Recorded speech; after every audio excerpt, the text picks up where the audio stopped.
तो box function क्या होता है ये मैंने आपको बता दिया। बॉक्स की डोमेन क्या होती है, रेंज क्या होती है। तो अब हम आज की क्लास में बात करने वाले हैं बॉक्स फंक्शन की कुछ प्रॉपर्टीज होती हैं। जैसे अगर कहीं किसी क्वेश्चन में लिखा हो बॉक्स इज इक्वल टू ए कोई भी इंटीजर हो, तो आप हमेशा एक्स को ले लेते हैं ए से ए प्लस वन के बीच में। जैसे बॉक्स ऑफ ए फंक्शन किसी वैल्यू ए से ग्रेटर हो, तो ए से ग्रेटर पहला इंटीजर क्या आएगा, ए प्लस वन, तो ये ए प्लस वन से इनफाइनाइट जाएगा। बॉक्स ऑफ एक्स किसी इंटीजर ए से ग्रेटर या उसके बराबर हो, तो एक्स हमेशा स्टार्ट होगा ए से इनफाइनाइट। बॉक्स ऑफ एक्स अगर ए से लेस हो, तो एक्स ए से जस्ट छोटा पहला इंटीजर ए माइनस वन आएगा, और किसी भी नंबर का integer part A minus one तब तक रहेगा जब तक वो नंबर ए से जस्ट छोटा रहेगा। और ऐसे ही बॉक्स ऑफ एक्स अगर ए के इक्वल आ जाए, तो अब ए प्लस वन से छोटा हो जाएगा। ये चार इनइक्वालिटी रिजल्ट हैं जो बॉक्स के केस में आपको पता होने चाहिए। इनसे क्या होता है, कई जगह अगर आपको इनइक्वालिटी सॉल्व करनी है तो वहाँ पे आपको आराम हो जाता है और आप इजीली अपनी इनइक्वालिटी को सिंप्लीफाई करके आंसर निकाल लेते हैं। जहाँ भी आपको जैसी ज़रूरत पड़ती है उसके हिसाब से आसानी से आपकी इनइक्वालिटी सॉल्व हो जाएगी, और उसके हिसाब से आप अपना आंसर कैलकुलेट कर लेंगे हर बार। समझ गए कि नहीं भाई? Yes yes. चलिए, तो आपके ग्रुप में एक डीपीपी पड़ी होगी, उस डीपीपी में एक क्वेश्चन इसी बार आया था जिसमें बॉक्स फंक्शन का ही यूज था। ठीक है ना? वो क्वेश्चन था कहाँ गया, जिसमें बॉक्स फंक्शन का यूज करके वैल्यू निकलवाई गई है।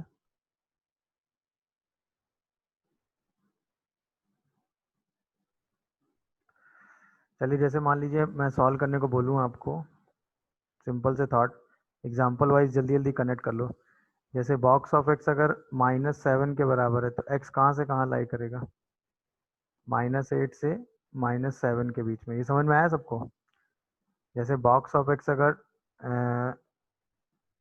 Greater than or equal to -3 है, तो एक्स कहाँ से कहाँ लाई करेगा, -3 है, -3 से ग्रेटर पहला इंटीजर क्या होगा, बोलिए भाई। -3 से तो सीधा आंसर क्या आ जाएगा, -3 से ही स्टार्ट कर लेंगे आपको, क्योंकि -3 मेंटेन करना है, -3 से इनफाइनाइट चला जाएगा। यहीं पे अगर कई बार ऐसी सिचुएशन आ गई कि बॉक्स ऑफ एक्स -2 से 7 के बीच में लाई कर रहा है और इससे आपको एक्स निकालना है, तो तुरंत आप एक्स को क्या करेंगे, -2 से 7 के बीच में ले लेंगे। और ये रिजल्ट क्विक कनेक्शन में आपके पास होने चाहिए। क्विकली सारे रिजल्ट कनेक्ट करके आपको ये आंसर लिखना आना चाहिए कि कहाँ पर बॉक्स की वैल्यू को क्या लेने से आपका काम बनने वाला है। समझ में आया? जैसे ये क्वेश्चन आया था आपका कि बॉक्स ऑफ एक्स का square plus 2 times of box of x plus 2 -7 equal to 0। आपसे पूछा गया था find x, how many possible values of x. तो तुरंत आपने क्या किया, बॉक्स ऑफ एक्स का whole square plus 2, box of x integer box से बाहर आ जाएगा, तो ये 4 -7 इक्वल टू 0 हो जाएगा। बॉक्स ऑफ एक्स का whole square plus 2 times of box of x -3 की वैल्यू क्या आ गई, 0। अब तुरंत आप अपने बॉक्स ऑफ एक्स को ही क्या एज्यूम कर लेते हैं, के, तो ये के स्क्वायर प्लस 2k -3 क्या हो जाएगा, 0। यहाँ से के स्क्वायर प्लस 3k माइनस के -3 0 आ जाएगा। तो यहाँ से के के फैक्टराइजेशन में आपको दिख रहा है k प्लस 3, के -1 0 आ रहा है। इसका मतलब बॉक्स ऑफ एक्स की वैल्यू या तो -3 आ रही है या बॉक्स ऑफ एक्स की वैल्यू 1 आ रही है। तो इसका मतलब एक्स या तो -3 से -2 लाई कर रहा है, और या फिर x जो है वो 1 से 2 लाई कर रहा है। तो इसका मतलब x की वैल्यू क्या आ गई, -3 से -2 यूनियन 1 से 2। तो इसका मतलब इनफाइनाइटली मैनी सोल्यूशन पॉसिबल है कि नहीं है x के। तो इसका जो आंसर था उसमें 4 ऑप्शन दिए हुए थे, तो आप सीधा आंसर इसमें क्या लिखने वाले हैं, infinitely many possible solutions of x। समझ में आया? Infinitely many solution of x। Yes yes sir. Sir. ये ध्यान रखिएगा। तो बॉक्स के अंदर अगर कोई इंटीजर ऐड हो रहा है तो वो बॉक्स से बाहर आ जाता है, केवल बाहर इंटीजर क्वांटिटी आएगी। जैसे बॉक्स ऑफ एक्स -3 है तो इसको हम बॉक्स ऑफ एक्स -3 लिखेंगे, बट बॉक्स ऑफ 3 x है तो इसको 3 माइनस बॉक्स एक्स नहीं लिखा जाता। इसको हम हमेशा क्या लिखते हैं, box of x -3 box of -x + 3। ये ध्यान रखिएगा, कई बार फ्लो में हमसे गलती हो जाती है। इसके बाद इसमें एक इम्पॉर्टेंट रिजल्ट और होता है, वो होता है कि अगर बॉक्स ऑफ एक्स में box of minus x add कर दें, तो अगर x की वैल्यू इंटीजर है तब तो ये रिजल्ट 0 हो जाएगा, और अगर x की वैल्यू इंटीजर नहीं है तो ये रिजल्ट हमेशा -1 आता है। ये भी बहुत इंपॉर्टेंट रिजल्ट है। कई जगह कई कई कैलकुलेशंस में ये रिजल्ट आपको आसान सिचुएशन डेवलप कर देता है। इसका मतलब अगर मैं इस रिजल्ट को ऐसे किसी क्वेश्चन में फ्रेम करके पूछ दिया जाएगा कि box of x plus box of minus x की वैल्यू अगर -1 है, तो आपका सीधा आंसर क्या होगा? एक्स सिर्फ इंटीजर, एक्स इंटीजर को छोड़ के कुछ भी हो सकता है। अगर box of x plus box of minus x की वैल्यू -1 किसी क्वेश्चन में दी है, तो एक्स इंटीजर को छोड़ के कुछ भी हो सकता है। अच्छा, अब कहीं पूछा गया box of x plus box of minus x suppose 2 दिया हुआ है, तो आपको दिमाग लगाना ही नहीं, आपका आंसर सीधे 5 हो जाएगा। क्यों हो जाएगा 5? क्यों? क्योंकि box of x plus box of minus x का सम या तो 0 हो सकता है या -1। 0 और -1 के अलावा ये सम कुछ और हो ही नहीं सकता। तो या तो ये सम 0 आउटपुट देगा, वो भी तब जब एक्स इंटीजर होगा, -1 आउटपुट देगा तब जब एक्स इंटीजर नहीं होगा। तो सीधे इस वाली इक्वेशन का आप सोल्यूशन अपना क्या लिख देंगे? 5। ठीक है ना? अच्छा, इसके बाद बॉक्स से रिलेटेड जैसे ये क्वेश्चन आ जाता है, find value of box of 3/4 plus box of 3/4 plus 1/100 plus box of 3/4 plus 2/100 से लेके बॉक्स ऑफ 3/4 प्लस 99/100, ये बॉक्स कितना होगा? तो इसमें आप हर बॉक्स की देखिए, कॉमन सेंस क्या है, ये वाला 3/4 है। अच्छा, ये 3/4 प्लस 1/100 है, तो हमने एक चीज ऑब्जर्व की, इसको इंटीजर बनने के लिए 1/4 और चाहिए। तो ऐसे करते करते जब हम आगे बढ़ेंगे तो हमें एक टर्म मिलेगा 3/4 प्लस 25/100। तब ये पहली बार 1/4 बनेगा और यहाँ पर इसकी पहली बार वैल्यू 1 आएगी, यानी इससे पहले के सारे टर्म की वैल्यू क्या हो जाएगी? 0, क्योंकि सब 0 से 1 के बीच में होंगे। मेरी बात समझ रहे हो कि नहीं? अच्छा, 25 के बाद अब इसकी वैल्यू अगर हमें क्या चाहिए? 2 चाहिए। तो 2 होने के लिए 3/4 में अगर हम 5/4 ऐड करेंगे तब ये 2 बनेगा, और 5/4 ऐड करने के लिए हमें इसमें 125/100 तक जाना पड़ेगा, तब ये जाएगा। और अभी हम कहाँ तक जा रहे हैं? 99/100 तक। तो इसका मतलब इन सारे टर्म्स की वैल्यू हमें कितनी मिलती रहेगी? बोलिए। यहाँ से लेके यहाँ तक हर टर्म की वैल्यू 1 से 2 के बीच में आएगी, तो 1 मिलती रहेगी। ये आपका लॉजिक हो गया। तो इसका मतलब 3 से लेके अगर आप 24 तक जाएंगे तो वैल्यू लगातार 0 मिलेगी। 25 से 99 तक, अच्छा 25 से 99 तक कितने टर्म्स हो गए? बस वही हमें निकालना था। तो यही 75 टर्म्स हो गए और हर बार वैल्यू हमें 1 मिल गई, तो आंसर सीधे 75 हो गया। समझ गए कि नहीं लॉजिक? यस लो भाई, क्या लॉजिक समझ पाए सब लोग? नहीं समझ पाए? Yes sir. ये इस क्वेश्चन, इस टाइप की सिचुएशन को डील करने का लॉजिक यही है कि भाई 3/4 में हम 1/4 ऐड करें तो हमें 1 मिल जाएगा। तो जहां तक ये वैल्यू 1/4 मिल रही है, चूंकि ये फॉर्मेट 1/100 2/100 का है, तो इसका मतलब हम 25/100 तक जाएंगे तब ये 1/4 मिल पाएगा। मेरी बात समझ रहे हो कि नहीं? और 125/100 पे जाओगे तब ये 5/4 बन पाएगा। तो उसके हिसाब से आप चीजें एनालाइज करते चले जाओगे। क्लियर हो रहा है कि नहीं? उसके हिसाब से आप अपनी चीज़ों को एनालाइज करते चले जाओगे और वहां के बाद वैल्यू चेंज करके आप अपना आंसर लिखते चले जाओगे। क्लियर हो गया कि नहीं? जैसे इसी क्वेश्चन को अगर मैं आपसे ऐसे पूछ देता, -3/4 प्लस -3/4 -1/100 प्लस -3/4 -2/100 से लेके -3/4 -99/100, ये आपको सॉल्व करना है। अब क्या करोगे बताओ?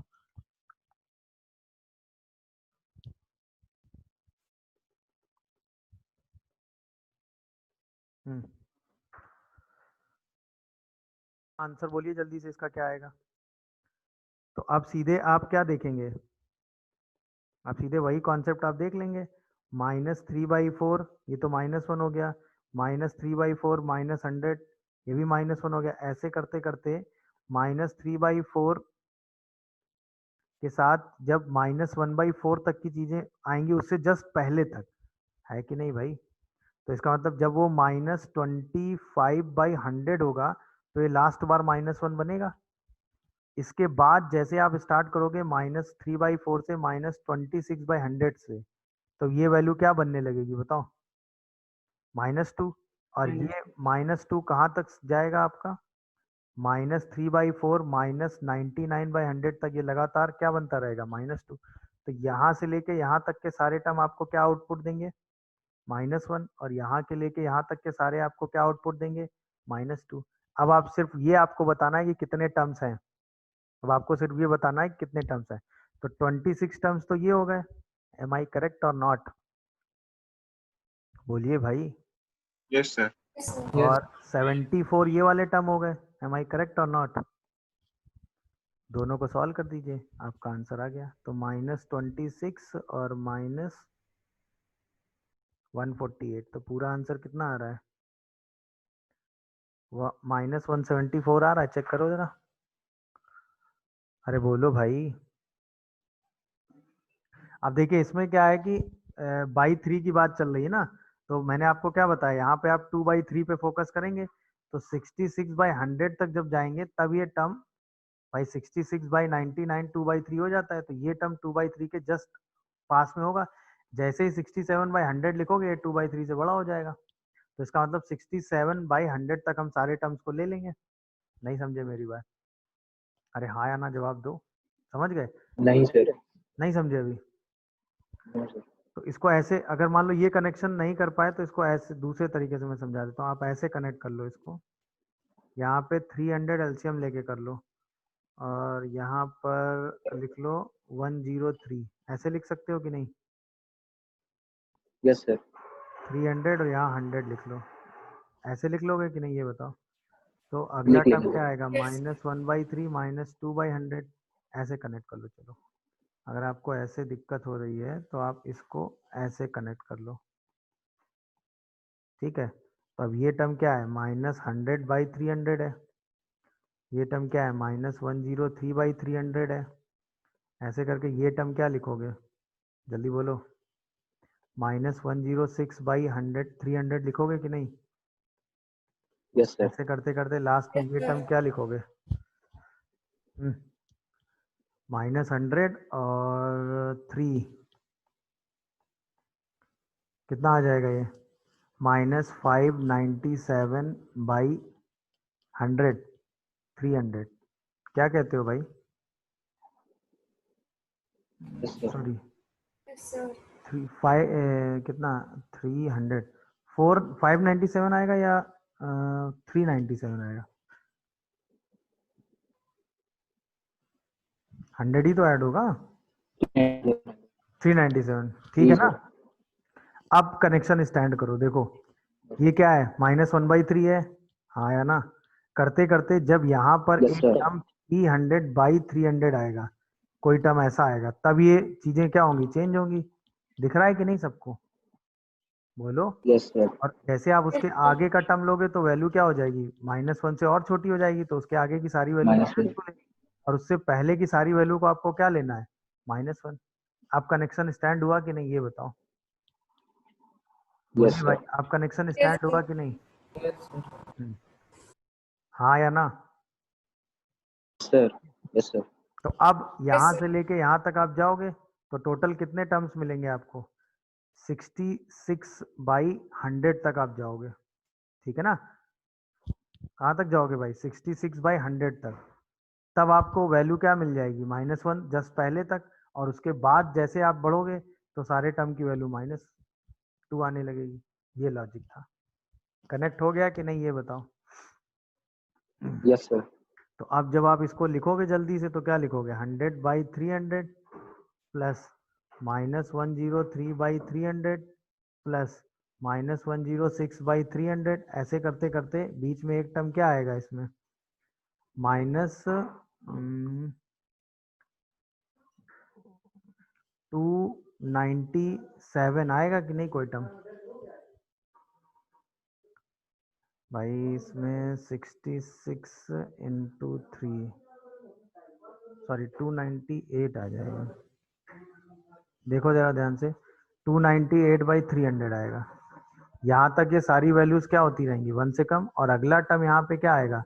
-301/300। यहाँ से सारी वैल्यू क्या होने लगेंगी? अरे हाँ या ना? यहाँ से सारी वैल्यू क्या होने लगेंगी? -2। तो यहाँ से लेके यहाँ तक की सारी वैल्यू को आप क्या लिख देंगे? -1। और यहाँ से लेके यहाँ तक की सारी वैल्यू को क्या लिख देंगे? -2। अब आंसर सिंप्लीफाई करके लिख लेंगे। कर लेंगे कि नहीं भाई? तो 67 टाइम्स -1 आ जाएगा और बाकी -2 कितने टाइम्स आ जाएगा?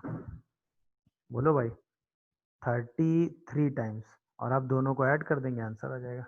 देख लीजिए, आंसर समझ में आ रहा होगा सबको? हाँ या ना? Yes sir. ये -7 आ गया और ये -66 आ यस सर, गया। आ रहा है सर। दोनों को ऐड कर देंगे, आंसर 133 आ जाता है। यही आंसर था। कनेक्शन समझ में आया कि नहीं ये बताओ? वही सेम लॉजिक है, यस सर, आ ज्यादा रहा इधर है। उधर करने की जरूरत नहीं है। वही सेम लॉजिक लगाना है। ऐसे भी पूछ ली जाती है, जैसे फाइंड डोमेन। ये तो जस्ट मैं ऐसे पूछ ले रहा हूँ आपसे कि कभी कभी बॉक्स थोड़ा सा कॉम्प्लिकेटेड बना के आपके सामने लिख दिया जाता है, इसकी डोमेन बताओ।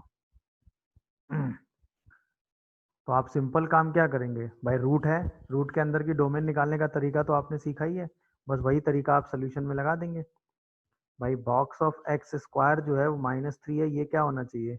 Greater than or equal to 0 होना चाहिए। यानी बॉक्स ऑफ एक्स स्क्वायर जो है वो ग्रेटर देन 3 होना चाहिए। यानी कि एक्स स्क्वायर 3 से ग्रेटर होना चाहिए। यानी एक्स कहाँ से कहाँ होना चाहिए? -इनफाइनाइट से -√3 यूनियन √3 से इनफाइनाइट। ये आपका आंसर हो गया। समझ में आया कि नहीं? तो कभी कभी इस फंक्शन को as a f x treat कर लेते हैं। कभी कभी इस फंक्शन को हम क्या ट्रीट कर लेते हैं? As a f x treat कर लेते हैं और चीजें हम सिंप्लीफाई करके उसी हिसाब से लिख देते हैं। समझ रहे हो कि नहीं?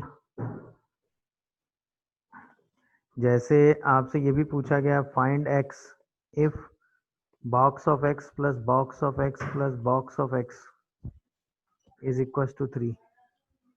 तो अब आपने पढ़ा है ना कि बॉक्स एक्स इंटीजर होता है, बॉक्स एक्स इंटीजर होता है। तो जैसे ही कोई बॉक्स अगर इंटीजर है तो पूरे बॉक्स से क्या हो जाएगा? बाहर आ जाएगा। एक बार ये बॉक्स बाहर आएगा, एक बार ये बॉक्स बाहर आएगा। तो अब इसके सोल्यूशन में आप तुरंत क्या लिखोगे? 3 times of box of x equal to 3। यहाँ से बॉक्स ऑफ एक्स की वैल्यू क्या आएगी? 1। तो एक्स हमेशा कहाँ से कहाँ लाई करेगा? 1 से 2। खत्म।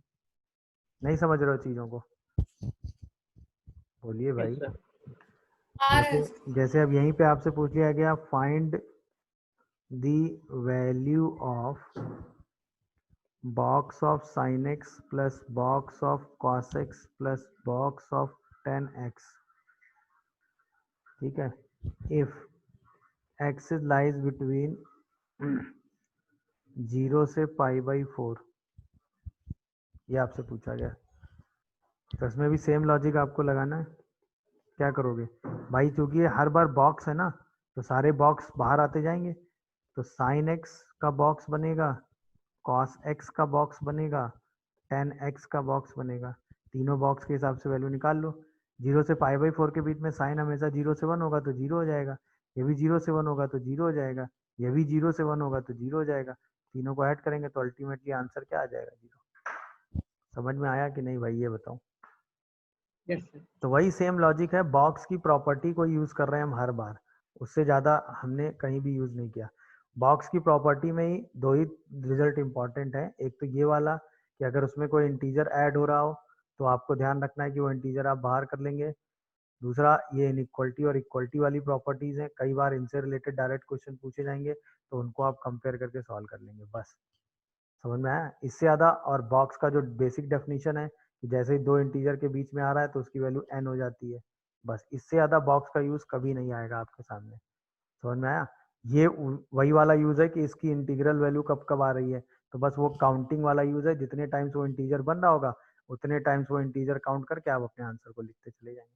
इससे ज्यादा टफ वेरिएशन बॉक्स में पॉसिबल नहीं है। डन।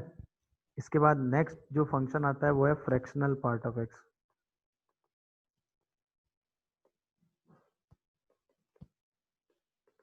इसको भी हम बॉक्स से ही कनेक्ट कर लेते हैं। सही है? तो जैसे इसको लिखा जाता है f x is equal to curly bracket x, इसको हम बोलते हैं एक्स माइनस बॉक्स एक्स। सही है? तो अगर हम किसी भी नंबर में उसका इंटीजर पार्ट हटाएंगे तो जो ऑब्वियसली उसकी जो वैल्यू आएगी वो हमेशा 0 से 1 के बीच में आएगी। सही है। अच्छा, डोमेन में x की कोई भी वैल्यू इसमें हम रख सकते हैं, कहीं कोई फर्क नहीं पड़ता, तो डोमेन क्या हो गया, ऑल रियल नंबर हो गया। अब अगर इसका रफली हम ग्राफ एनालाइज करें तो हर बार x के इंटीग्रल वैल्यू हमको पता ही है, तो उसके हिसाब से हम इसका ग्राफ बना सकते हैं। जैसे हम 0 से 1 लेंगे तो ये हमेशा x लाइन आ जाएगा, क्योंकि उसका बॉक्स 0 हो जाएगा। 1 से 2 के बीच में चलोगे तो x-1 लाइन खींच देंगे। 2 से 3 के बीच में चलोगे तो x-2 लाइन खींच देंगे। ऐसे करके पैरेलल लाइनें हम खींचते चले जाएंगे। -1 से 0 रहोगे तो x+1 लाइन खींच देंगे। -2 से -1 रहोगे तो x+2 लाइन खींच देंगे। समझ रहे हो कि नहीं मेरी बात? तो ये Yes. x+2 हो गया, ये x+1 हो गया, ये x हो गया, ये x-1 हो गया, ये x-2 हो गया। समझे? तो जो इम्पोर्टेंट रिजल्ट अभी हमने ऑब्जर्व किया इतना देखकर वो ये था कि अगर फ्रैक्शनल पार्ट ऑफ x के बराबर होता है, वो भी कब, जब x हमेशा 0 से 1 के बीच में होता है। ये बहुत इंपॉर्टेंट रिजल्ट है। कई बार क्वेश्चन इसी रिजल्ट पर बेस्ड डायरेक्ट होते हैं कि किसी भी फ्रैक्शनल पार्ट की वैल्यू आप x के बराबर ले लेते हैं तुरंत, अगर x 0 से 1 के बीच में चल रहा है तो। समझ रहे हो कि नहीं? अगर x 0 से 1 के बीच में चल रहा है तो फ्रैक्शनल पार्ट आप सीधे x ले लेते हैं। जैसे ये क्वेश्चन एक बार इंटीग्रेशन से रिलेटेड पूछा गया है, 0 से 1 e की power fractional part of x dx। अब आपने तुरंत ऑब्जर्व किया ना कि x 0 से 1 के बीच में है, तो फ्रैक्शन लगाने का कोई मतलब ही नहीं है। सीधा 0 से 1 e की पावर x dx लिख लोगे, e की पावर x इंटीग्रेशन आ गया और सीधा आंसर e-1 आ जाता है। नहीं तो फालतू में आप कंफ्यूज होते रहोगे कि फ्रैक्शन को हटाएं, क्या करें क्या ना करें, उन सब की जरूरत ही नहीं है। समझ रहे हो कि नहीं भाई?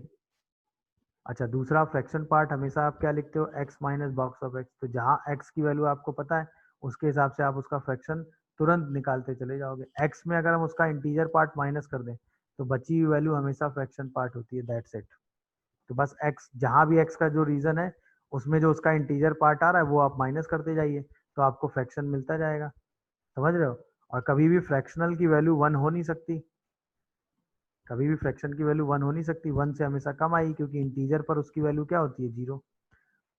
यानी कि अगर कहीं किसी क्वेश्चन में लिखा हो कि फ्रैक्शन पार्ट ऑफ x, ये भी एक क्वेश्चन पूछने का है कि फ्रैक्शन पार्ट ऑफ x अगर 0 हो तो आपका आंसर सीधे आएगा x बिलोंग्स टू इंटीजर। ये भी रिजल्ट है, इस पर बेस भी क्वेश्चन बन जाते हैं कि अगर कहीं फ्रैक्शन पार्ट की वैल्यू 0 लिखी हुई है तो आप हमेशा उसको क्या ले लेंगे, इंटीजर। दूसरा, फ्रैक्शन पार्ट हमेशा पॉजिटिव होता है, तो कहीं भी किसी इनइक्वालिटी में फ्रैक्शन पार्ट का यूज आ रहा है तो हमेशा पॉजिटिव होता है। ठीक है ना? x जो है वो ऑल रियल नंबर हो इंटीजर को छोड़ के, तो फ्रैक्शन पार्ट हमेशा कैसा होता है, पॉजिटिव होता है, क्योंकि इंटीजर पे वो किसके बराबर होता है, 0 के। ठीक है ना? हाँ या ना? अच्छा, अब यहीं पे मैं आपसे कह दूं कि फ्रैक्शन पार्ट की वैल्यू आपने कही 1/2 है, तो जो x आएगा वो n प्लस हाफ के बराबर आएगा। जहाँ पे n जो है वो कोई भी इंटीजर ले लो तो उसका फ्रैक्शन पार्ट हमेशा हाफ के बराबर आ जाएगा। यानी अगर मैं आपसे कहूँ कि फ्रैक्शन पार्ट a के बराबर है और a जो है वो आप 0 से 1 के बीच में ले रहे हैं, तो जैसे आप x की वैल्यू लिखना चाहोगे तो वो हमेशा a प्लस n के बराबर होगी, जहाँ पे n कोई भी इंटीजर होगा। ये ध्यान रखिएगा। सही है? दूसरा, अगर फ्रैक्शन पार्ट ऑफ x जैसे मैंने कहा 4 के बराबर है तो आप सीधा आंसर 5 लिखेंगे, क्योंकि फ्रैक्शन जब भी किसी के बराबर होगा तो हमेशा 0 से 1 के बीच की वैल्यू होगी, अदरवाइज फ्रैक्शन कभी किसी के बराबर आएगा ही नहीं। क्या यहाँ तक पूरा एनालिसिस सबको समझ में आ रहा है कि नहीं? बोलिए। Yes, sir.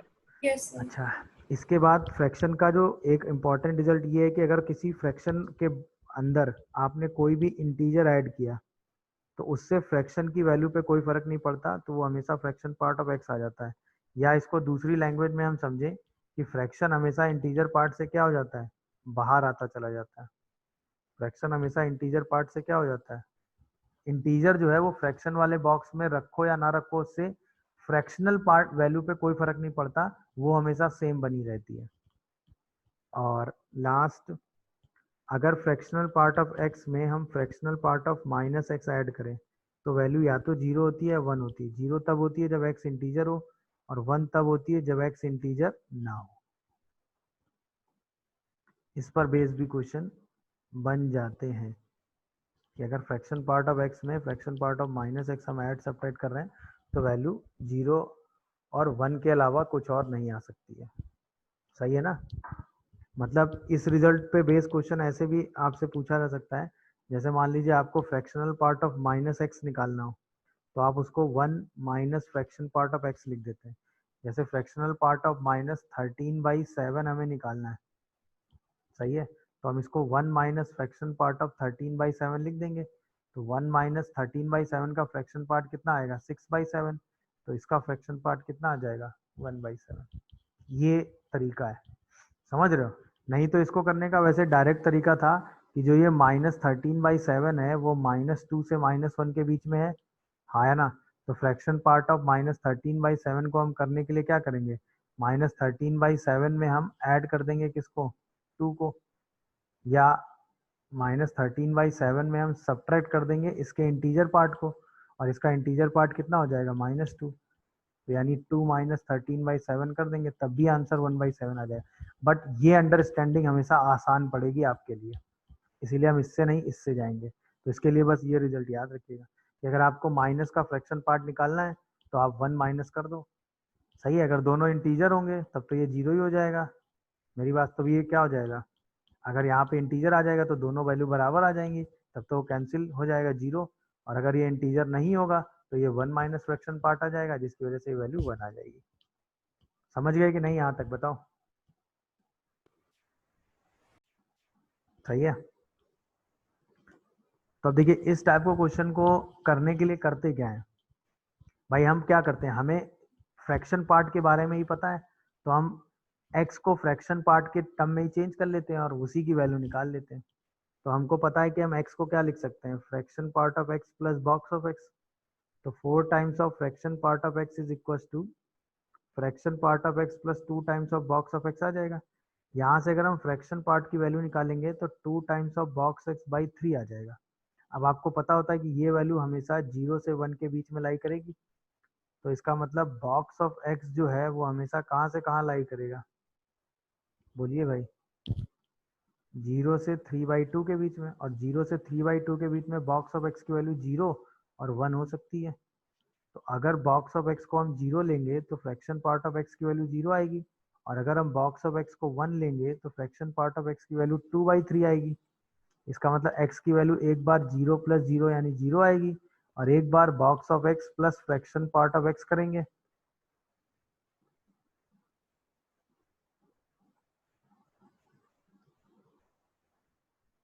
तो 5/3 आएगी। यानी x का आंसर क्या क्या आ गया हमारे पास? 0 एंड 5/3। क्या लॉजिक समझ में आया कैसे मैंने हैंडल किया? बोलो। आपसे इसलिए कर लो कि कई जगह आपको ग्राफ ही डील करना पड़ जाएगा। जैसे अगर इस क्वेश्चन को बाई ग्राफ करते आप,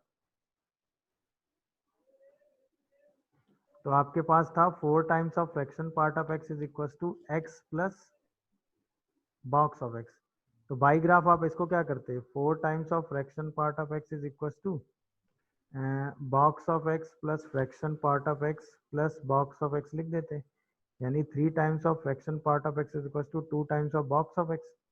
यानी कि box of x is equal to 3/2 fractional part of x। अब देखो ध्यान से, 3/2 मल्टीप्लाई कर दिया है, तो जो वैल्यू पहले 1 आ रही थी अब वो क्या आ जाएगी? 3/2। तो 1 पे इसकी वैल्यू क्या आ रही थी पहले फ्रैक्शन पार्ट में? 1, अब 3/2 तक जाएगी। 2 पर फिर से ये 3/2 चला जाएगा। क्या ये बात सब लोग समझ रहे हैं? -1 से 0 में Yes. फिर से 3/2 चला जाएगा। ये हो गया फ्रैक्शन पार्ट 3/2 का ग्राफ। दूसरा बॉक्स ऑफ x का ग्राफ बनाना है, तो वो तो 0 से 1 के बीच में ही बनेगा ना। ये फिर ये 1 हो गया, तो 1 से 2 के बीच में ये 1 वाली लाइन बन जाएगी। फिर 2 पर ये वैल्यू 2 हो जाएगी, तो उसके बाद कभी कट करने का मुद्दा आएगा नहीं। -1 पे भी ये वैल्यू -1 रहेगी, तो कभी कट करेगा नहीं। तो कहाँ कहाँ कट कर रहा है वो काउंट कर लो। तो एक 0 पे कट कर रहा है, एक इसके बीच में कहीं कट कर रहा होगा। मेरी बात समझ रहे हो कि नहीं भाई? तो ये वाला पॉइंट आपको निकालना पड़ेगा Yes. बस। अब ये वाला पॉइंट निकालने के लिए ये वाली लाइन निकालनी पड़ेगी। मेरी बात समझ रहे हो कि नहीं भाई? और ये वाली लाइन तो आप आराम से निकाल ही सकते हैं, हाँ या ना? इस वाली लाइन को आप क्या लिख देंगे? 3/2। बोलिए भाई, इस वाली लाइन की इक्वेशन बस आप लिख लीजिए। नहीं समझे? और इसके बाद सीधा सिंप्लीफाई करके आंसर लिख दीजिए। तो ये वाला पॉइंट आपके हिसाब से 1,0 हो गया, ये वाला पॉइंट कितना हो गया 2,3/2 हो गया। अब तो लाइन की इक्वेशन लिख लोगे कि नहीं? अरे हाँ या ना जवाब दो भाई। Yes, sir. 3/2 times of x minus 1 आ जाएगा कि नहीं? अरे हाँ या ना? अब Yes, sir. यहीं पर आप y की वैल्यू क्या रख दोगे 1, तो y इक्वल टू 1 रख दो। जैसे ही 1 रखोगे तो 2/3 प्लस 1 x आ जाएगा, तो तुरंत x हमें क्या मिल जाएगा 5/3। एक ये पॉइंट 5/3 मिल गया, ये पॉइंट 0 मिल गया, आपने आंसर निकाल दिया। ऐसे भी कर सकते हो, वो भी चलेगा। अब यहाँ पे बॉक्स का रोल है।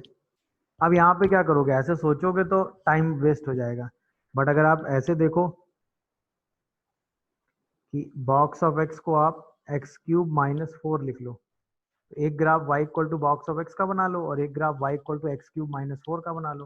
अच्छा, y equal to x³ - 4, x³ का रफली ग्राफ ये होता है, -4 ट्रांसफॉर्म करेंगे तो पूरे ग्राफ को -4 से नीचे शिफ्ट कर देंगे, है कि नहीं? तो रफली ग्राफ कुछ ऐसा बन जाएगा।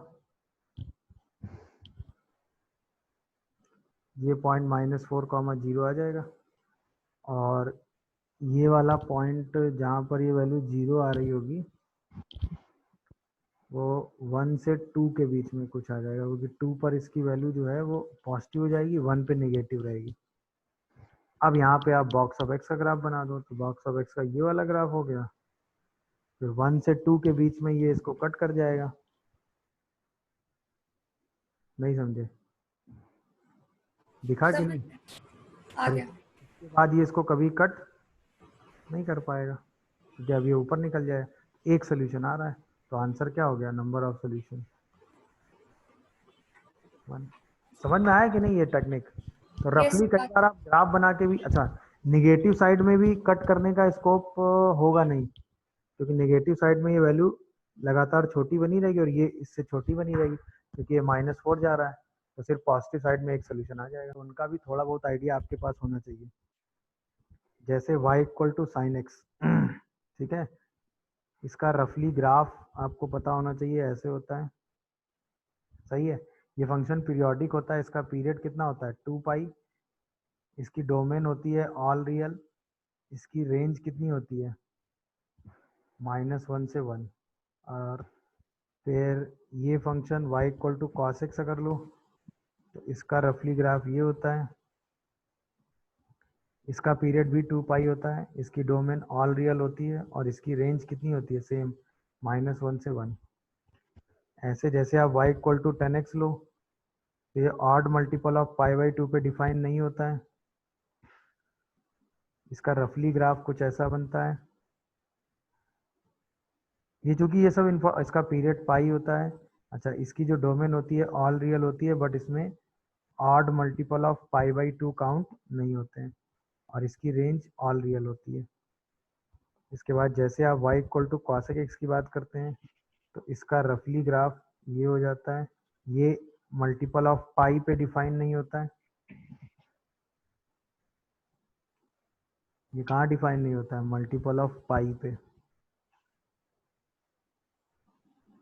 इसका पीरियड भी 2π होता है, इसकी डोमेन होती है r, बट इसमें n π काउंट नहीं होता। अच्छा, इसकी रेंज जो होती है वो होती है -∞ से -1 यूनियन 1 से इनफाइनाइट, क्योंकि वो सारी वैल्यू उसी के बाहर लाई कर रही होती है। इसके बाद जैसे आप y equal to sec x की बात करते हैं तो ये मल्टीपल ऑफ π/2 पे डिफाइन नहीं होता है, ऑड मल्टीपल ऑफ π/2 पे बिकॉज ऑफ कॉस।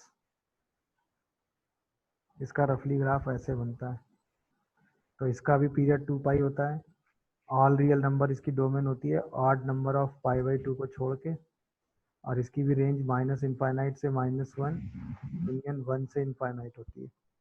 इसके बाद जैसे आप y equal to cot x की बात करते हैं तो इसका रफली ग्राफ कुछ ऐसा बनता है,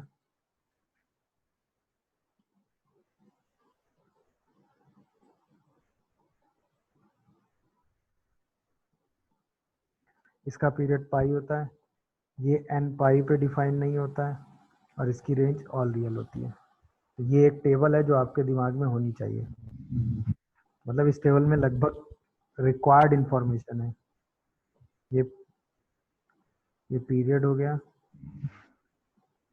ये डोमेन हो गई और ये रेंज हो गई, ठीक है ना। और ये उसका ग्राफ हो गया। तो ये रफली एनालिसिस है जो आपके दिमाग में अगर सेट है तो टिग्नोमेट्रिक फंक्शंस आप आराम से डील कर लेंगे। सही है। अच्छा, इंपॉर्टेंट दो बातें हैं कि एक तो टेन और कॉट का पीरियड पाई होता है, थोड़ा सा ये डिफरेंट है, ठीक है।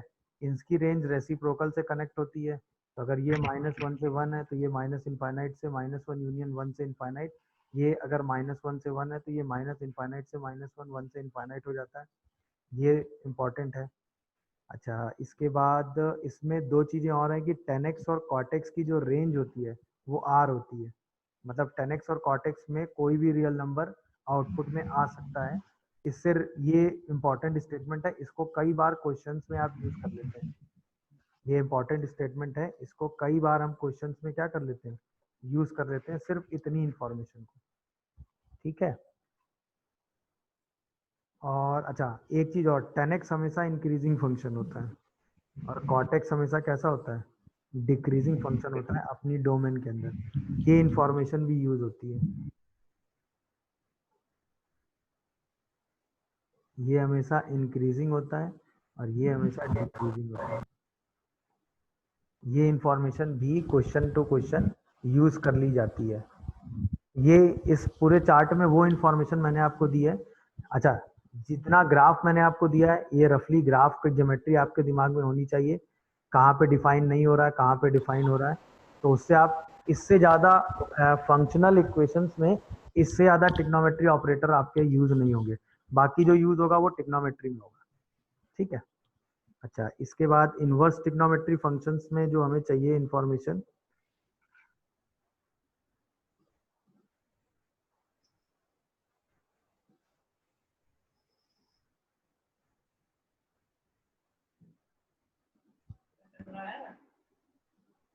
वो हमें चाहिए। जैसे पहला फंक्शन हमने लिया साइन इनवर्स एक्स, तो इसकी जो डोमेन होती है वो होती है -1 से 1। इसकी जो रेंज होती है वो -π/2 से π/2 होती है। दूसरा हमने लिया कॉस इनवर्स एक्स, इसकी डोमेन भी -1 से 1 होती है, इसकी रेंज 0 से पाई होती है। तीसरा लिया हमने टेन इनवर्स एक्स, इसमें कोई भी रियल नंबर हम रख सकते हैं, इसकी जो रेंज होती है वो -π/2 से π/2 होती है। इसके बाद हमने लिया कॉसेक इनवर्स एक्स, इसकी जो डोमेन होती है वो माइनस इनफाइनाइट से -1 यूनियन 1 से इनफाइनाइट होती है और इसकी जो रेंज होती है वो होती है -π/2 से π/2, बट उसमें जीरो काउंट नहीं होता। इसके बाद हमने सेक इनवर्स एक्स लिया, इसकी डोमेन होती है माइनस इनफाइनाइट से -1 यूनियन 1 से इनफाइनाइट और इसकी जो रेंज होती है वो होती है 0 से पाई, बट उसमें π/2 काउंट नहीं होता। इसके बाद आता है कॉट इनवर्स एक्स, जिसकी डोमेन ऑल रियल होती है और इसकी रेंज होती है 0 से पाई, ठीक है। ये इनवर्स के बारे में इंफॉर्मेशन है, डोमेन एंड रेंज। अच्छा, इनके रफली ग्राफ भी आपके दिमाग में अगर रहेंगे तो थोड़ा सा आराम आपको मिल जाएगा। साइन इनवर्स एक्स का रफली ग्राफ ऐसा होता है, -1 से 1 के बीच में, π/2 से -π/2। Cos inverse x always positive होता है, 1 -1 π/2 0। tan इनवर्स एक्स जो है वो -π/2 से π/2 होता है, -π/2 से π/2 0। फिर कॉसेक इनवर्स एक्स का जो ग्राफ होता है वो ग्राफ ऐसा होता है, यहाँ से यहाँ और यहाँ से ये, 0 पे डिफाइन नहीं होता है। इसकी डोमेन में -1 से पहले और 1 के बाद की चीज़ें आती हैं, बाकी π/2 से π/2 जाता है। इसके बाद सेक इनवर्स एक्स में सारी चीज़ें कैसी होती हैं, पॉजिटिव साइड में होती हैं, π/2 उसकी रेंज में काउंट नहीं होता है।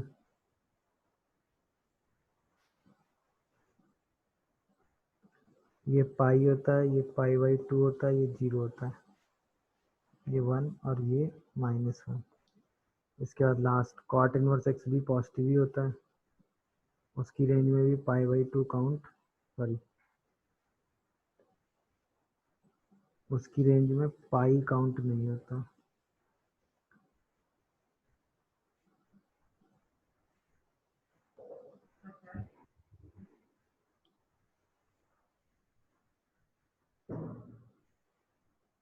सही है ना? तो ये ग्राफ हो गया साइन इनवर्स एक्स का, ये ग्राफ हो गया कॉस इनवर्स एक्स का, ये ग्राफ हो गया टेन इनवर्स एक्स का, ये ग्राफ हो गया कॉसेक इनवर्स एक्स का, ये ग्राफ हो गया सेक इनवर्स एक्स का, ये ग्राफ हो गया कॉट इनवर्स एक्स का। ये सारे ग्राफ के रिजल्ट आपके दिमाग में होने चाहिए। और ये डोमेन और रेंज। अच्छा, अब इंपॉर्टेंट पॉइंट, डोमेन और रेंज को अगर हम देख के ऑब्जर्व करें तो साइन और कॉस इनवर्स एक्स, इनमें वही एक्स आते हैं जो -1 से 1 के बीच में होते हैं। साइन और कॉस इनवर्स एक्स में वही एक्स आते हैं जो -1 से 1 के बीच में होते हैं। तो यानी कि पहला जो क्वेश्चन आपसे पूछा जाता है कि अगर f x function sine inverse g x हो, सही है, या वो कॉस इनवर्स जी एक्स हो और आपसे इसकी डोमेन पूछी गई हो, तो तुरंत आप डोमेन में क्या कंडीशन लगाएंगे? डोमेन में आप वो एक्स काउंट करेंगे जिनके लिए जी एक्स जो है वो -1 से 1 लाई करेगा। समझ में आया? ये पहला रिजल्ट है। इस पर based question maximum time possibility wise पूछे जाते हैं कि आपको ये चीज़ पता होनी चाहिए कि जो है इसके अंदर वही एक्स आएगा जो कहाँ से कहाँ लाई करेगा, -1 से 1। अच्छा, इसके बाद कॉसेक और सेक इनवर्स एक्स को अगर हम ऑब्जर्व करें तो इसके अंदर वो एक्स आता है जो 1 से बड़ा या -1 से छोटा होता है, 1 से ग्रेटर या -1 से छोटा होता है। तो अगर हम इसकी डोमेन डिस्कस करें आपसे, कहीं सेक इनवर्स जी एक्स या फिर कॉसेक इनवर्स जी एक्स लिखा हो और फिर आपसे इसकी डोमेन पूछी गई हो, तो इसकी डोमेन में आप वो एक्स लिखने वाले हैं जहाँ पे जी एक्स या तो 1 से बड़ा हो और या फिर जी एक्स किससे छोटा हो, -1 से। दोनों कंडीशन अलग अलग सॉल्व करेंगे और जो दोनों का आंसर आएगा उस आंसर का यूनियन ले लेंगे, क्योंकि हमें ऐसा एक्स चाहिए जो जिसके लिए जी एक्स या तो 1 से बड़ा हो या फिर उसके लिए जी एक्स -1 से छोटा हो। अच्छा, इसके बाद तीसरी बात जो है इंपॉर्टेंट क्वेश्चन के हिसाब से ये है कि अगर आप कॉस इनवर्स एक्स को देखो, इसके बाद सेक इनवर्स एक्स को देखो और इसके बाद कॉट इनवर्स एक्स को देखो, तो इसकी रेंज 0 से पाई, इसकी रेंज 0 से पाई बट π/2 नहीं, इसकी रेंज भी 0 से पाई, यानी इन तीनों की रेंज में कोई भी निगेटिव क्वांटिटी नहीं है। तो इसका मतलब ये तीनों फंक्शन हमेशा कैसे होते हैं? पॉजिटिव। ये तीनों फंक्शन हमेशा कैसे होते हैं भाई? पॉजिटिव। तो ये भी एक इम्पॉर्टेंट बात है कि कॉस इनवर्स एक्स, ठीक है, sec inverse x and cot inverse x, इनको हम कभी क्या नहीं ले सकते? Never be negative. ये ऑलवेज कैसे होते हैं भाई? पॉजिटिव। ये तीन चीजें हमेशा ध्यान रखिएगा। इनसे, ये तीन ऐसी इंफॉर्मेशन है जिनसे रिलेटेड क्वेश्चन डायरेक्ट पूछे जाते हैं।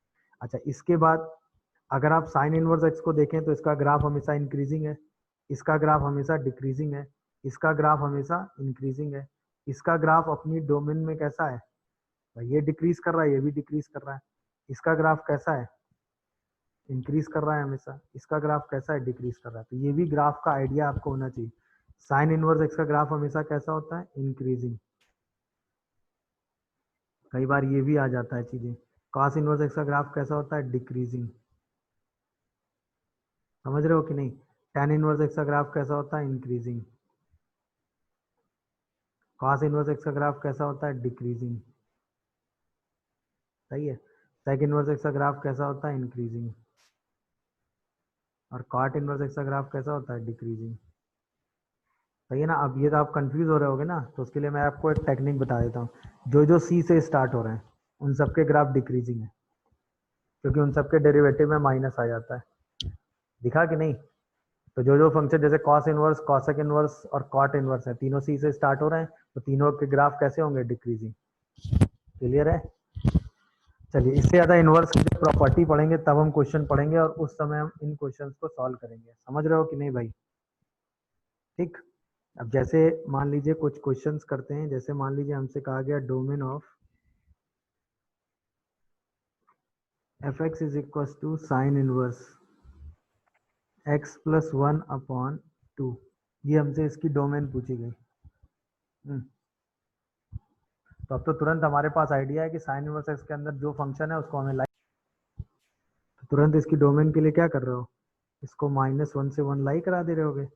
यहाँ से x+1 क्या आ जा रहा होगा, -2 से 2 आ जा रहा होगा, तो x की वैल्यू क्या आ जा रही होगी, बोलो भाई, -3 से 1। अरे हाँ या ना भाई, ये डोमेन आ गई। Yes, sir. तुरंत हम इसी कॉन्सेप्ट को यूज करके डोमेन निकाल देंगे। समझ गए कि नहीं। अब जैसे ये क्वेश्चन आपसे पूछा गया है, find domain of fx is equal to sine inverse log of 2 base x square by 2, इसकी डोमेन पूछी गई है।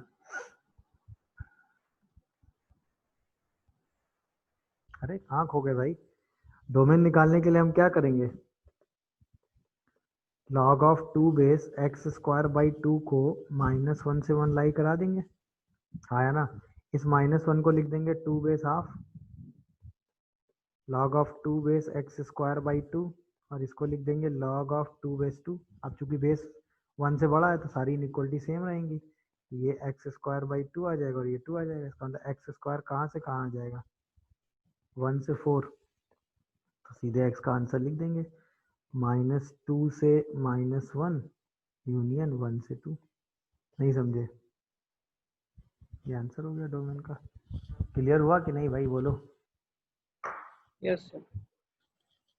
ये वाली इनइक्वालिटी मैंने ऐसे सॉल्व कर दी कि भाई अगर एक्स स्क्वायर को मैं ए से बी के बीच में लेता हूँ तो 3 पॉसिबिलिटी हमें मिल सकती हैं, या तो ए और बी दोनों पॉजिटिव होंगे, सही है, या ए पॉजिटिव होगा, ए निगेटिव होगा और बी पॉजिटिव होगा, या ए और बी दोनों निगेटिव होंगे। यही 3 पॉसिबिलिटी हमें मिल सकती है। अगर दोनों पॉजिटिव है तो सीधा आंसर हो जाता है -√b से -√a यूनियन √a से √b, कॉमन कॉमन लेके ये आता है। अच्छा अगर ये निगेटिव है तो पॉजिटिव क्वांटिटी निगेटिव क्वांटिटी से तो बड़ी होगी, तो ये तो वेस्ट हो गया। आप सिर्फ x square less than b solve करना है, तो यहाँ से तो आपने आंसर देखा ही है, -√b से √b हो जाएगा। अच्छा अगर दोनों निगेटिव हैं तो कोई भी पॉजिटिव क्वांटिटी दो निगेटिव क्वांटिटी के बीच में लाई करेगी नहीं, तो यहाँ से आंसर सीधा 5 आ जाएगा। तो ये आप रिजल्ट डायरेक्ट लगा सकते हो सिचुएशनली, और सीधा सिंप्लीफाई करके अपने आंसर को लिख सकते हो। तो कई बार आपका कैलकुलेशन बच जाएगा बस इसकी वजह से, समझ रहे हो। आपको सब स्क्वायर स्क्वायर सिंप्लीफाई नहीं करने पड़ेंगे, सीधा आप आंसर लिख के अपना कैलकुलेशन चला सकते हैं। समझ रहे हो कि नहीं। तो ये इन्वर्स की बात हो गई, इन्वर्स के हिसाब से डोमेन की बात हो गई। इन्वर्स में इससे ज़्यादा चीज़ें मतलब हार्डली आपसे साइन इन, अब इसमें इन्वर्स में ही कुछ कुछ आपसे कैलकुलेशन करा सकता है, जैसे इसमें बॉक्स भी दे सकता है। जैसे आपसे कह दे फाइंड डोमेन ऑफ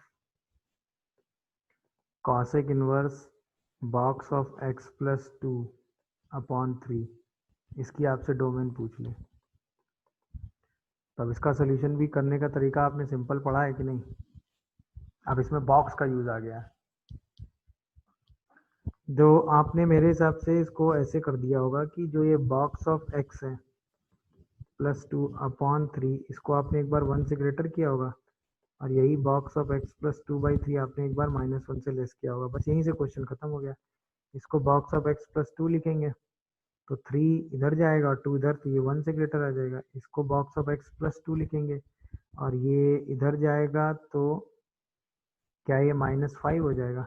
यहाँ से x आ जाएगा 1 से इनफाइनाइट, और यहाँ पे x आ जाएगा -इनफाइनाइट से -5 मेंटेन होना ना, तो -5 किसी नंबर का इंटीजर पार्ट कब तक रहेगा, जब तक वो नंबर -4 से छोटा रहेगा। तो फाइनल आंसर डोमेन का क्या आ गया, -इनफाइनाइट से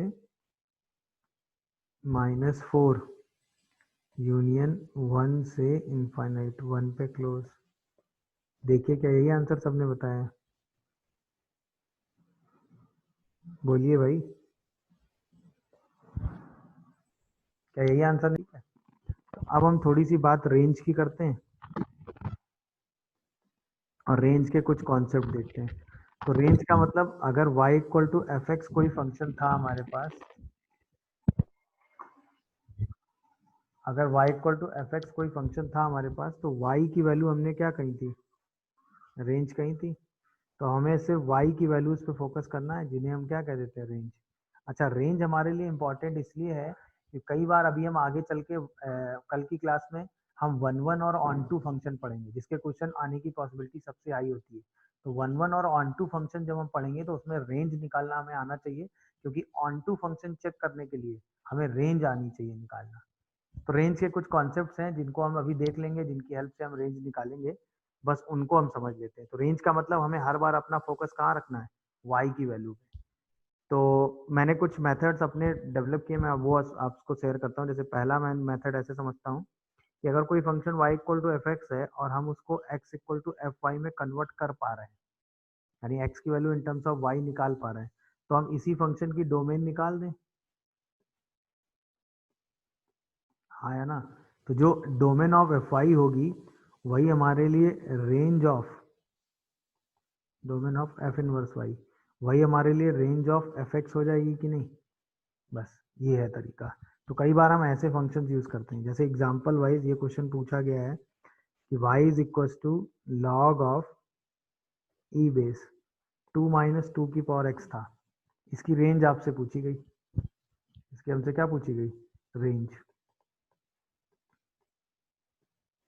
तो हमने इसको ऐसे सॉल्व किया, सॉरी ये 2 बेस पे था, तो हमने इसको ऐसे सॉल्व किया कि 2 की power y is equal to 2 - 2 की पावर x। तो 2 की power x is equal to 2 - 2 की पावर y। तो x को हम लिख सकते हैं log ऑफ 2 बेस 2 - 2 की पावर y। तो यहाँ से हम कहेंगे कि भाई 2 - 2 की पावर y हमेशा पॉजिटिव होना चाहिए, 2 की पावर y हमेशा 2 से लेस होना चाहिए। तो इसका मतलब y हमेशा 1 से छोटा होना चाहिए, यही हमारी रेंज आ गई। तो सीधा रेंज का आंसर यहाँ से क्या आ गया, -∞ से 1। ये तरीका होता है। मेरी बात समझ रहे हो कि नहीं। तो कई बार हम रेंज इस कॉन्सेप्ट से निकाल लेते हैं। क्लियर है। जैसे एक और एग्जांपल है, y is equal to x - 1/2x+3। इसकी हमें रेंज निकालनी है, सही है ना। तो इसकी रेंज भी हम इसी कॉन्सेप्ट से निकाल लेते हैं। हम क्या करते हैं, इसको 2xy + 3y equal to x - 1 लिख देते हैं। यहाँ से हम x की वैल्यू निकालते हैं, तो x की वैल्यू क्या आ जाती है, 2y - 1 इक्वल टू -3y - 1। तो x की वैल्यू कितनी आ जाती है, हाँ भाई 3y + 1/1 - 2y। तो हम कहेंगे कि y की वैल्यू सारे रियल नंबर हो सकते हैं 1/2 को छोड़ के। यही y हमें कमेंट करना था, यही y का जो कमेंट था यही हमारे लिए क्या हो गया, रेंज हो गया। नहीं समझ रहा मेरी बात, हाँ या ना। आ गया सर। तो ये वो कॉन्सेप्ट है जिसमें हम y equal to f x को x equal to f inverse y लिख पाएंगे। समझ में। अब हर जगह हम ये काम नहीं कर सकते हैं, जहाँ हम ये काम कर सकते हैं वहाँ हम ये कॉन्सेप्ट लगा के रेंज निकाल लिया करेंगे। वहाँ हम ये सब इंक्रीजिंग डिक्रीजिंग और इन सब चक्करों में नहीं पड़ेंगे, वहाँ हम सीधे सिंप्लीफाई करके अपनी रेंज को डिफाइन कर लिया करेंगे। मेरी बात समझ रहे हो कि नहीं भाई। Yes, sir. तो उसके हिसाब से सीधा सॉल्व Yes, करेंगे। इससे ज़्यादा वेरिएशन जेई मेन में नहीं आएगा, जेई मेन में इतना ही आएगा। इसको आप सीधा सिंप्लीफाई करेंगे, आपका आंसर हर बार सिचुएशन भी निकल आया करेगा। अच्छा, इसके बाद दूसरा कॉन्सेप्ट ये कहता है कि अगर एफ एक्स एक क्वाड्रेटिक एक्सप्रेशन है, जैसे a x square plus b x plus c है, तो अगर ए पॉजिटिव है तो उसकी रेंज होती है -d/4a से इनफाइनाइट, और अगर ए नेगेटिव है तो उसकी रेंज होती है -∞ से -d/4a, जहाँ पे d का मतलब सिंपल सा होता है डिस्क्रिमिनेंट b² - 4ac, जहाँ पे d का मतलब सिंपल होता है b² - 4ac। और इसके हिसाब से आप सीधा इसकी रेंज उठा के निकाल देते हैं। समझ गए कि नहीं भाई। ठीक, ये है। अच्छा, ये इसको कई जगह आप ऐसे भी कर सकते हैं कि इसको परफेक्ट स्क्वायर बना के लिख दो। तो ये x + b/2a का होल स्क्वायर और -d/4a के फॉर्म में आ जाता है। तो वहीं से आप इसकी रेंज, ये ऑलवेज पॉजिटिव होता है, सही है ना। इसमें आप a मल्टीप्लाई करके इसकी रेंज डिफाइन कर ले जाते हैं। तो वहीं ये कॉन्सेप्ट भी आप लगा सकते हैं। समझ रहे हो कि नहीं। तो उससे भी आपको आइडिया लग जाता है कि ये minus d by four a से ग्रेटर या लेस कब होगा? तो अगर ए पॉजिटिव है तो माइनस इनफाइनाइट से माइनस डी बाई फोर ए होगा, और ए निगेटिव है तो माइनस इनफाइनाइट से माइनस डी बाई फोर ए होगा। ये क्वाड्रेटिक का कॉन्सेप्ट है, इसको आप सिंप्लीफाई करके रेंज निकाल सकते हैं। ठीक है। अच्छा, इससे ज़्यादा इंपॉर्टेंट कॉन्सेप्ट क्वाड्रेटिक में ये है कि अगर f x function a x square plus b x plus c है और x आपको किसी रीजन x1 से x2 के बीच में दिया है और फिर आपको रेंज निकालनी है, फाइंड रेंज। ठीक है, तो इसको करने का तरीका क्या होता है वो देख लो। तब हम रेंज निकालने के लिए क्या करते हैं कि सबसे पहले एफ डैश एक्स निकालते हैं, तो वो आ जाता है 2ax प्लस बी। उसको जीरो करके हम एक पॉइंट निकाल लेते हैं x पॉइंट, वो आ जाता है माइनस बी बाई टू है। उसको आप डायरेक्ट भी लिख सकते हो, बट डिफ्रेंशिएट करके लिखोगे तो जल्दी आएगा। अब हमारे सामने जो केस होते हैं, ये जो x पॉइंट है ये या तो x1 से x2 के बीच में होगा, या ये जो x पॉइंट है वो x1 से x2 के बीच में नहीं होगा। अगर ये x पॉइंट x1 x2 के बीच में, तो हम fx1 fx2 और fx ये तीनों वैल्यू निकालेंगे। इन तीनों में जो वैल्यू मिनिमम आएगी और जो वैल्यू मैक्सिमम आएगी उसको लिख के ही रेंज निकाल देंगे। और अगर ये बीच में लाई नहीं करता है तो हम fx1 निकालेंगे, fx2 निकालेंगे। इन दोनों में जो मिनिमम आएगा वो यहाँ रखेंगे, जो मैक्सिमम आएगा वो यहाँ रखेंगे और रेंज निकाल के लिख देंगे। मेरी बात समझ में आ रही कि नहीं? ये थ्योरी होती है। जैसे फॉर एग्जांपल हमने कहा कि fx फंक्शन आपने लिया x square minus two x plus three और आपको इसकी रेंज निकालनी थी। तो अगर मैं इसकी रेंज आपसे पूछता तो आप सीधे आंसर क्या देते? ए पॉजिटिव है तो सीधा answer minus d by four a से इनफाइनाइट होगा। माइनस डी मतलब b square minus four a c, सही लिख रहा हूँ ना? डिवाइडेड बाई फोर ए, सही है, से इनफाइनाइट हो जाता है ये। तो तुरंत आपका आंसर ये क्या आ जाता है? 2 से इनफाइनाइट। समझ गए कि नहीं? अच्छा, इसको आप ऐसे भी कह सकते थे, इसको आप x माइनस वन का होल स्क्वायर प्लस टू कह देते, तब भी आंसर 2 से इनफाइनाइट आ जाता। तो वो सिचुएशन नहीं है आपके पास, आपको दोनों में से जो जल्दी दिख जाएगा आप उसके हिसाब से रेंज निकाल देंगे। अब यही क्वेश्चन अगर मैं आपसे ऐसे कहूँ कि x square minus two x plus three है और x को आपको लाई कराना है माइनस टू से टू के बीच में और फिर रेंज आपको निकालनी है,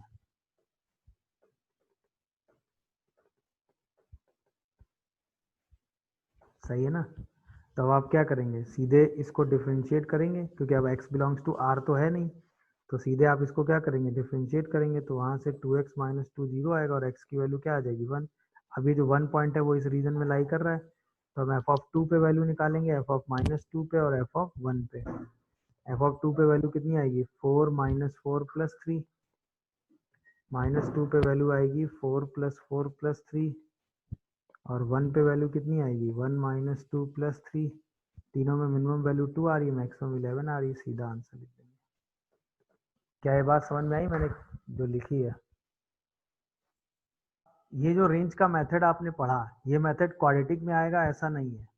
अब इम्पॉर्टेंट जो मेथड है एक्चुअली वो ये है कि जैसे एक फंक्शन g दिया हो, a इंटू एफ एक्स का square plus b into F x और प्लस c, और एफ एक्स की रेंज आपको पता हो, मतलब रेंज ऑफ एफ एक्स आप जानते हो कि वो अल्फा से बीटा के बीच में है, ये आपको नोन है, सही है? तो हम इसमें ये वाला कॉन्सेप्ट यूज करेंगे, use above concept for finding range of gx। तो gx की रेंज निकालने में हम ये ऊपर वाला कॉन्सेप्ट यूज कर लेंगे। ये है इस मेथड का इम्पॉर्टेंट पार्ट, ये है इस मेथड का इम्पॉर्टेंट पार्ट। समझ रहे हो कि नहीं? इस मेथड का इम्पॉर्टेंट पार्ट ये है कि हम तुरंत क्या करेंगे?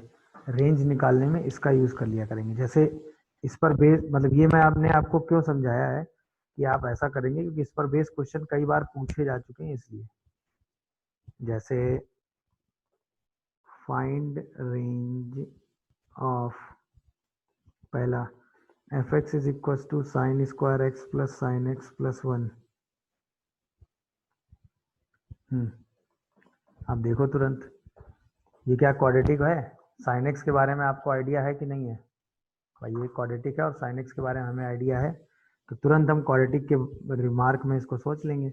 हम कहेंगे भाई साइन एक्स को अगर हम टी रखें और ये वाला टी देखें तो -1 से 1 है, तुरंत हम एक नया फंक्शन इसको बना देंगे T square plus T plus 1। जैसे हम इसको डिफ्रेंशिएट करेंगे तुरंत ये 2t प्लस 1 जीरो आएगा और टी की वैल्यू तुरंत हमें क्या दे देगा? माइनस हाफ इस रीजन में लाई कर ही रहा है, माइनस हाफ इस रीजन में लाई कर ही रहा है, तो तुरंत हम यहाँ से g ऑफ 1 निकाल लेंगे, g ऑफ -1 निकाल लेंगे और g ऑफ माइनस हाफ निकाल लेंगे। g ऑफ 1 हमारे पास कितना आएगा 3, -1 कितना आ जाएगा 1 और g ऑफ माइनस हाफ कितना आ जाएगा? हाँ भाई 1/4 -1/2 प्लस 1। तुरंत ये रिजल्ट हम कितना लिख देंगे 3/4। तो तुरंत हम रेंज का आंसर मिनिमम 3/4 मैक्सिमम 3, ये हमारा आंसर आ जाएगा रेंज। क्या है तरीका समझे सब लोग? नहीं? अरे बोलो भाई। Yes sir. गुड। अब यहीं पे जैसे क्वेश्चन ये आ जाता कि f x is equal to sine square x plus cos की पावर 4x आ जाता और हमें इसको डील करना होता, तब हम क्या करते? तुरंत हम इसमें साइन स्क्वायर एक्स को ही क्या मान लेते बताओ? टी। तो ये जो टी है वो 0 से 1 के बीच में आ जाता और नए फंक्शन को तुरंत लिख देते, या साइन की जगह इसमें एक काम करो, इसको पहले क्वाड्रेटिक में बना दो, तो हम इसी एफ एक्स फंक्शन को कॉस की power 4x minus cos square x plus 1 लिख देते हैं। अब हम कॉस स्क्वायर एक्स को टी मान लेते हैं और टी जो है वो 0 से 1 के बीच में आ जाता और तुरंत हम नया फंक्शन जी टी क्या लिखते हैं? T square minus T plus 1। तुरंत हम इसको रफली डिफ्रेंशिएट करते, तुरंत 2t - 1 जीरो आता, टी हाफ आता जो कि इसके बीच में लाई कर जाता। तुरंत हम जी जीरो निकालते, जी 1 निकालते, जी हाफ निकालते और आंसर लिख देते। जी जीरो 1 आता, जी 1 भी 1 आ जाता और जी हाफ कितना आता 1/4 -1/2 प्लस 1, ये 3/4 आ जाता। तुरंत रेंज का आंसर हम क्या लिख देते बोलो? 3/4 से 1। मेरी बात समझ रहे हो कि नहीं भाई? Yes sir. अच्छा, बाकी हमको कुछ सोचने की जरूरत नहीं, कैसे भी फंक्शन इस तरह का आ जाए आप तुरंत सिंप्लीफाई करके अपने आंसर को लिख सकते हैं उसी फॉर्मेट में चेंज करके। समझ रहे हो कि नहीं? तो ये क्वाड्रेटिक वाला कॉन्सेप्ट हो गया। अब बट इसमें कंडीशन ये है कि यहाँ पर ऐसा फंक्शन होना चाहिए जिसकी रेंज का आइडिया आपको हो, जिसकी रेंज का आइडिया आपको हो तो वो आप निकाल सकते हैं, ठीक है ना? चलिए, इसके बाद तीसरा मेथड मैं ऐसे कहता हूँ कि अगर आपको एफ एक्स फंक्शन की रेंज पता है कि ये रेंज अल्फा से बीटा के बीच में है, तो आप रेंज ऑफ 1/fx बता सकते हैं, ठीक है ना? वो कैसे बता सकते हैं कि अगर अल्फा और बीटा दोनों पॉजिटिव हैं तो वो सीधे 1/बीटा से 1/अल्फा आ जाएगा रेसिप्रोकल। अच्छा, अगर अल्फा निगेटिव है और बीटा पॉजिटिव है तो वो माइनस इनफाइनाइट से 1/अल्फा यूनियन 1/बीटा से इनफाइनाइट आ जाएगा। और अगर अल्फा निगेटिव है और बीटा भी निगेटिव है तो वो रेंज आ जाएगी, दोनों निगेटिव है तो भी 1/बीटा से 1/अल्फा ही आ जाएगा। मतलब सेम साइन के हैं तो सीधे रेसिप्रोकल कर देंगे और अगर अपोजिट साइन के मतलब अल्फा निगेटिव है बीटा पॉजिटिव है तो निगेटिव वाला अलग रेसिप्रोकल करेंगे, पॉजिटिव वाला अलग, और सीधा आंसर दे देंगे। ये एक और मेथड है। मतलब इसमें हर उस फंक्शन को हम डील कर सकते हैं जिसमें हम एफ एक्स की रेंज निकाल सकते हैं और हमें 1/f(x) को डील करना है। समझ में आया? हर उस फंक्शन को हम इस सिचुएशन में डील कर सकते हैं, किसी भी टाइप की सिचुएशन आ जाए। ये बहुत अच्छा मेथड है रेंज निकालने का। जैसे अब इस पर बेस क्वेश्चन देखिए, जैसे पहला आसान सा क्वेश्चन है, जैसे 1/3 + 4 sin x की रेंज आपको निकालनी है, तो तुरंत हम क्या करेंगे? तुरंत हम कहेंगे कि भाई 3 + 4 sin x की रेंज अगर आप देखो तो sin x तो -1 से 1 होता है, -4 से 4 होता है, 3 पूरे में ऐड कर देंगे तो क्या ये -1 से 7 आ जाएगा? बोलो भाई, दिखा? अब इसी का रेसिप्रोकल आपको करना है तो एफ एक्स की रेंज ये समझ में आया, एफ एक्स -1 से 7 होगा, बोलो भाई, Yes, sir. क्योंकि साइन एक्स तो -1 से 1 Yes. होता है ना, उसमें 4 Yes. मल्टीप्लाई -4 से 4 3 ऐड करेंगे तो -1 से 7 आ जाएगा। अब इसमें नेगेटिव और पॉजिटिव दोनों पोर्शन है और रेसिप्रोकल लेना है, तो आप सट से आंसर इसका लिख दो। नेगेटिव वाले पोर्शन का रेसिप्रोकल अलग ले लो तो -1 और पॉजिटिव वाले का रेसिप्रोकल अलग ले लो, इनफाइनाइट, खत्म हो गया। नहीं समझे? देखा कि नहीं भाई? अब ये Yes. क्वेश्चन आपसे पूछा गया है अभी रिसेंटली, शायद उसमें 2019 वाले अटेम्प्ट में था, +2/+1। अब बहुत सारे लोग इसमें तुरंत क्वाड्रेटिक बाई क्वाड्रेटिक देख के क्वाड्रेटिक बाई क्वाड्रेटिक वाला मेथड क्रॉस मल्टीप्लाई करके करने लगे, जबकि इसमें लगाना था कॉमन सेंस। क्या अगर हम इसको एफ एक्स को देखते, अगर हम एफ एक्स को देखते तो क्या देखते हैं कि ये लिखा हुआ है 1+1/x² + x+1, दिखा कि नहीं सबको? बोलो भाई।